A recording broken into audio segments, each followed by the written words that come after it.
Dostum şuraya bir anlatsana. Abi. Giriş çıkışlar da olur anladın mı? Yemin ederim. Bir dakika şöyle. Biz geçelim mi? Bir gelelim mi? Dur dur. Aç. Baksana ya.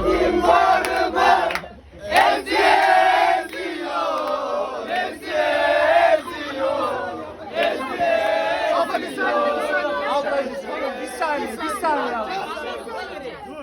Bir şey söyleyeceğim.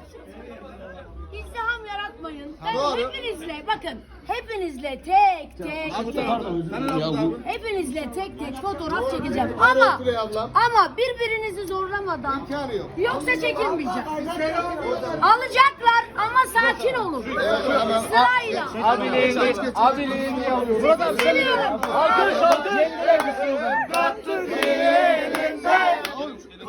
sırayla. İlacılar aşkı.